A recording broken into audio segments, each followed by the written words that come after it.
সুপ্রিয় সুপ্রিয় শিক্ষার্থী, Sultanpur Hanif BA school and college আয়োজিত অনলাইন ক্লাসে তোমাদের স্বাগত। আজকে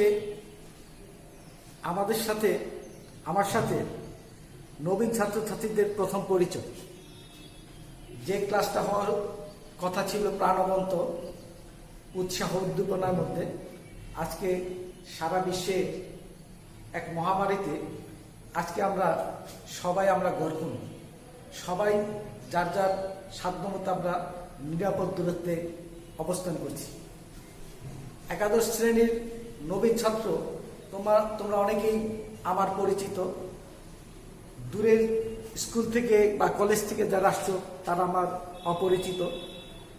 পরিচিত এবং অপরিচিত সব ছাত্রীকে আমি আমার ক্লাসে তোমাদের শুভেচ্ছা জানাচ্ছি।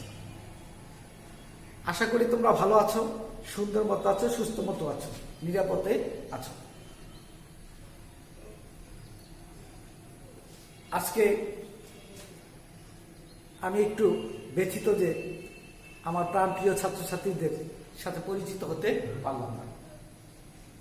হয়তো বেশি দিন নয়, আশা করি অচিরেই তোমাদের সাথে আমরা ক্লাসে প্রাণবন্তভাবে কথা বলতে পারবো, মনের ভাব প্রকাশ করতে পারবো, ক্লাসকে জীবন্ত উপভোগ্য করে তুলতে পারবো। আমি তোমাদের বাংলা সাহিত্য প্রথম এবং দ্বিতীয় পত্র পড়াবো। আমি মোহাম্মদ মঈনুদ্দিন ঢালী, সহকারী অধ্যাপক।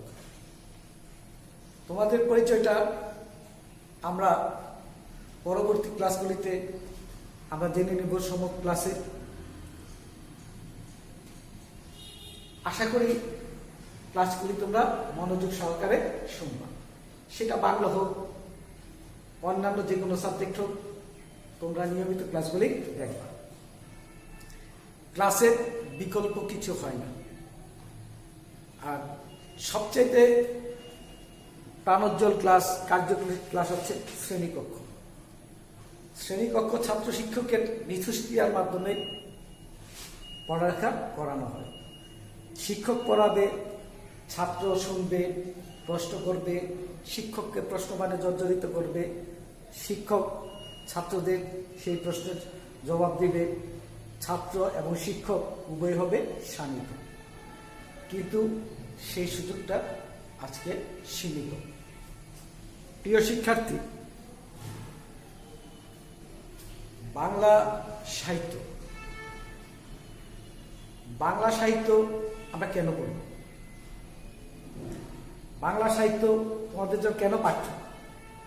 কেন একাদশ শ্রেণীতে তোমাদের এই বিভিন্ন গদ্য, পদ্য, কবিতা, ছোট গল্প, প্রবন্ধ ইত্যাদি কেন পাঠ্য করা হয়েছে? এই সাহিত্য তোমাদের জীবনেরই অংশ। সাহিত্যের মাধ্যমে তোমরা জীবনের অনেক কিছু, সুখ দুঃখ, হাসি কান্না, বিভিন্ন প্রশ্নের সমাধান পেয়ে যাবে। সেই সাথে বাংলা ভাষার সাথে তোমরা পরিচিত হবে। বাংলা ভাষায় লিখন, পঠন, বলা, তোমরা এইগুলি হবে আরো ঋদ্ধ। শিক্ষার্থীবৃন্দ,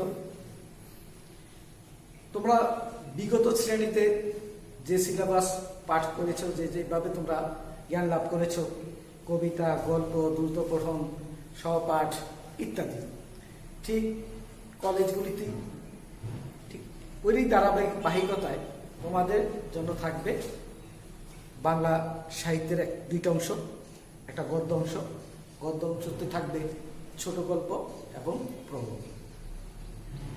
কবিতা অংশে থাকবে বিভিন্ন প্রকার কবিতা, থাকতে পারে গদ্য কবিতা, বিভিন্ন প্রকারের ছন্দের কবিতা। এইগুলির সাথে তোমাদের আস্তে আস্তে পরিচিত হবে। বাংলা সাহিত্যের সাহিত্য ভাণ্ডার পৃথিবীর সাহিত্য ভাণ্ডারের মধ্যে একটা উল্লেখযোগ্য ভাণ্ডার। বাংলা ভাষা রবীন্দ্রনাথকে জন্ম দিয়েছে, নজরুলকে জন্ম দিয়েছে, এরকম বহু কবি, সাহিত্যিক, মনীষীদের জন্ম দিয়েছে। বাংলা ভাষার ইতিহাস হাজার হাজার বছরের প্রাচীন ইতিহাস। বাংলা সাহিত্যের আদি নিদর্শন চর্যাপদ। এই চর্যাপদ আবিষ্কৃত হয়েছিল নেপালের রাজদরবার থেকে। এই চর্যাপদের বিষয়গুলি ছিল বৌদ্ধ ধর্মীয় সহজিয়াদের বিভিন্ন জীবন আচরণের ধর্ম কর্ম কিভাবে করতে হয় সেই বিষয়গুলি নিয়ে এই চর্যাপদগুলি লিখিত। এই চর্যাপদের ধারাবাহিকতায় পরবর্তীতে মধ্যযুগে এসে শ্রীকৃষ্ণ কীর্তন, তারপর প্রণবোখ্যান, পদাবলী, বৈষ্ণব পদাবলী, বিভিন্ন নানা জাতীয় সাহিত্যর সৃষ্টি হয়েছে। এই সাহিত্যগুলি যারা রচনা করছেন তারা তাদের মনের ভাষা, মনের কথা, গ্রামের কথা, ওই সময়কার রাজনীতি, ওই সময়কার কৃষি, সংস্কৃতি সমস্ত কিছু এই সাহিত্যের মাধ্যমে তুলে ধরেছেন। গ্রামীণ সাহিত্যের এক বিশাল ভান্ডার ওই সময় ময়মনসিংহ গীতিকা। ময়মনসিংহ গীতিকায় তোমরা গ্রামের মানুষের মনের কথাগুলি, তাদের মনের আকুতিগুলি তোমরা জানতে পারবে। ময়মনসিংহ গীতিকায় মহুয়াতে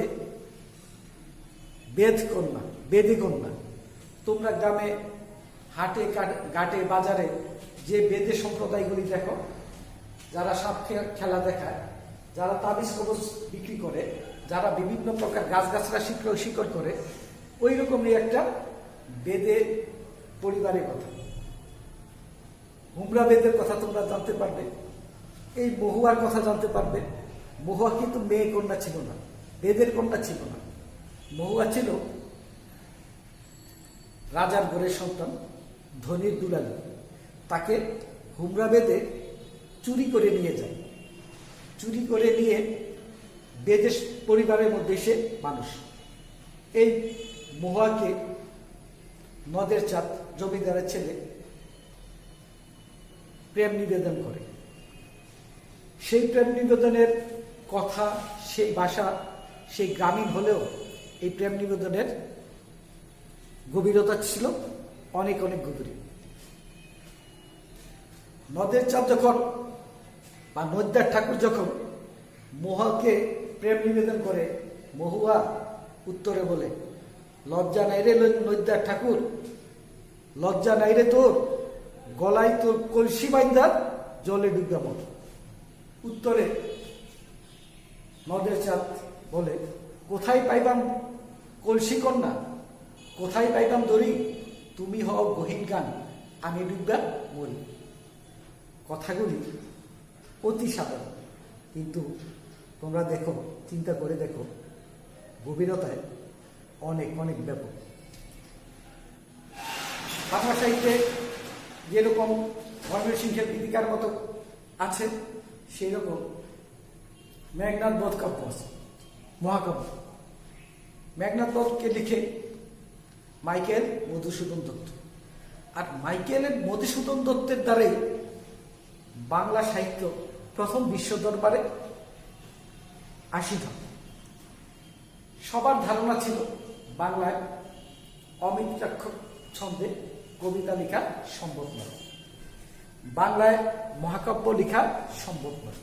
কিন্তু মাইকেল মধুসূদন দত্ত মহাকাব্য, অমিত্রাক্ষর ছন্দ, পত্রকাব্য ইত্যাদি কাব্য লিখে দেখিয়েছিলেন। তারই বা ধারাবাহিকতায় আসে রবীন্দ্রনাথ ঠাকুর, কাজী নজরুল ইসলাম, জসিমউদ্দিন, কবি সুফিয়া কামাল, এইরকম অনেক অনেক অনেক কবি সাহিত্য। আজকে প্রথম ক্লাসে আমি তোমাদের রবীন্দ্র সাহিত্য সম্পর্কে ধারণা দেওয়ার চেষ্টা করব। রবীন্দ্রনাথ ঠাকুর কলকাতার বিখ্যাত জোড়াসাঁকো পরিবারে 1861 সালে জন্ম। রবীন্দ্রনাথ ঠাকুর ধনী পরিবারের সন্তান, জমিদারের পরিবারের সন্তান। রবীন্দ্রনাথ ঠাকুর ছোটবেলাটা যেমন ছিল চমৎকার, তার সাহিত্য জীবনটা ছিল নানা বর্ণে বর্ণিত। রবীন্দ্রনাথ ঠাকুরের প্রাতিষ্ঠানিক শিক্ষা ওভাবে হয়নি। ওরিয়েন্টাল স্কুল, সেমিনারি স্কুল, বিভিন্ন স্কুলে তাকে দেয়া হয়েছিল, কিন্তু কোনো স্কুলই তাকে ধরে রাখতে পারেনি। তার প্রচণ্ড মেধা, প্রচণ্ড প্রতিভার কারণে সে তার প্রতিভার স্ফুরণ ঘটিয়েছে। রবীন্দ্রনাথ ঠাকুরই প্রথম এশিয়ার মধ্যে সাহিত্যে নোবেল প্রাইজ পেয়েছে এবং বাংলা সাহিত্যকে বিশ্বের দরবারে তুলেছে। এই তার সেই বিষয়টা ছিল গীতাঞ্জলি। গীতাঞ্জলি বিভিন্ন তার বাছাই করা কাব্যের বা কবিতার সম্মিলন। এটার ইংরেজি অনুবাদের জন্য রবীন্দ্রনাথ ঠাকুর নোবেল প্রাইজ পান। তার সাহিত্যকর্মের মধ্যে সবচেয়ে বেশি জুড়ে আছে তার ছোট গল্প। তার ছোট গল্পগুলিতে প্রত্যেকটা মানুষ, প্রত্যেকটা বাঙালি তার মনের আকুতি, তার সাহিত্যের যে উপস্থাপন, তার যে গল্পের ধারাগুলি, এই ধারাগুলি পড়েও শেষ করা যায় না। যতই পড়বা তোমরা ততই আত্মতৃপ্তি পাবা, ততই তো তোমাদের কাছে মনে হবে এই কথাগুলি তোমার হৃদয়ের কথা, তোমার মনের কথা, তোমার ব্যক্তির কথা, তোমার কথা। রবীন্দ্রনাথ ঠাকুর ছোট গল্পে যেরকম সে দক্ষতার পরিচয় দিয়েছে, কবিতা, গান ইত্যাদি, নাটক, এগুলি তো তার সমান দক্ষতা। আমাদের জাতীয় সঙ্গীত, আমার সোনার বাংলা, আমি তোমায় ভালোবাসি, এই আমাদের জাতীয় সঙ্গীতের রচিত রবীন্দ্রনাথ ঠাকুর। এই রবীন্দ্রনাথ ঠাকুরের একটা বিখ্যাত কবিতা ঐকতান। ঐকতানটা কি, তানটা কি? ঐকতানটা কি? তান হচ্ছে সুর, ঐকতানটা হচ্ছে বিভিন্ন বাদ্যযন্ত্রের সমন্বয়ে যে সুর, সেটা হচ্ছে ঐকতান। ঐকতান কবিতায় রবীন্দ্রনাথ ঠাকুর তার জীবনের, তার অতৃপ্তির কথা আছে। রবীন্দ্রনাথ ঠাকুর জমিদার পরিবারের সন্তান। সে তার সমাজের উচ্চ বংশের, উচ্চ শ্রেণীর লোকের মনের কথা, প্রাণের কথা তার কবিতা গানে যেরকম আছে, কিন্তু এই তার কবিতা গানের এই উপকরণগুলি সে সারা বিশ্ব থেকে ছড়িয়ে ছিটিয়ে থাকা উপকরণগুলি তিনি গ্রহণ করেছেন। কিন্তু শেষে তার অনুশোচনা আছে যে আমার সাহিত্যকর্মে এই পৃথিবীর মধ্যে, এই পৃথিবীটাকে যারা গড়ল, সেই শ্রমজীবী মানুষ, সেই পেশাজীবী মানুষ, সেই ছোট শ্রেণীর মানুষ, নিম্নস্তর অন্তঃস্তর শ্রেণীর মানুষের কথা আসে না। রবীন্দ্রনাথ ঠাকুর এই ঐকতান কবিতা সেই শ্রেণীর কথাই বলতে চেয়েছেন। সেই শ্রেণীর জয় গান গেয়েছেন। অকাতরে তিনি স্বীকার করেছেন যে আমার কবিতায় ওদের স্থান কোথায়। এত আমার সাহিত্যের জন্য সারা পৃথিবীর থেকে রত্ন কুড়িয়েছি, কিন্তু আমার সাহিত্যে ওইভাবে তো ওই অন্তজ শ্রেণীর কথা আসে নাই, শ্রমিকের কথা আসে নাই, কুলি মজুরির কথা আসে নাই, অচ্ছুতের কথা আসে নাই। ঐকতান কবিতায় কবি পৃথিবীটাকে একই সুরে বাঁধতে চেয়েছেন। আশা করি তোমরা এই ঐকতান কবিতার মূল সুরটা তোমরা বুঝতে পেরেছ, এবং এই ছোট্ট ক্লাসে ছোট্ট ছোট্ট কথার মাধ্যমে যতটুকুই তোমরা বুঝতে পেরেছ, আগামীতে তোমাদের সাথে দেখা হবে, কথা হবে, সরাসরি ভাব বিনিময় হবে। এই কামনা করি, তোমাদের সুস্থতা কামনা করি। সুন্দর থাকো। আল্লাহ হাফেজ।